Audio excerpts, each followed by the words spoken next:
પવિત્ર યાત્રાધામ અંબાજી ખાતેનો ભાદરવી પૂનમનો મેળો, જેનું ભાવિક ભક્તોમાં અનેરું મહત્વ રહેલું છે. આ વખતે ભાદરવી પૂનમનો મેળો 1 સપ્ટેમ્બરથી શરૂ થઈ 7મી સપ્ટેમ્બર સુધી 7 દિવસ ચાલશે. ભાવિક ભક્તોના ધસારાને લઈને આરતી અને દર્શનના સમયમાં ફેરફાર કરવામાં આવ્યો છે. સવારની આરતી 7.5 કલાકને બદલે સવારે 6 કલાકથી 6.5 કલાક સુધી થશે, જ્યારે સવારના દર્શનનો સમય 6.5 કલાકથી લઈને 11.5 કલાક સુધી ખુલ્લો રહેશે.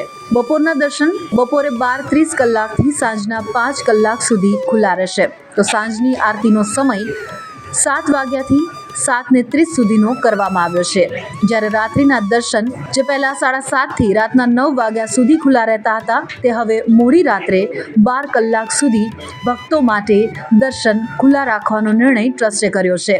જોકે આ વખતે ભાદરવી પૂનમને ચંદ્રગ્રહણ પણ લાગ્યું છે, જેને લઈને ભાદરવી પૂનમના દિવસે અંબાજી મંદિરમાં બપોરે 12:30 કલાકે રાજભોગ ધરાવ્યા બાદ મંદિર બંધ કરવામાં આવશે અને 12:30 વાગ્યા બાદ મંદિરના શિખરે ધજા પણ નહીં ચડાવી શકાય, જ્યારે સાંજના 5 કલાક સુધી જાળીમાંથી ભાવિક ભક્તો દર્શનનો લાભ લઈ શકશે.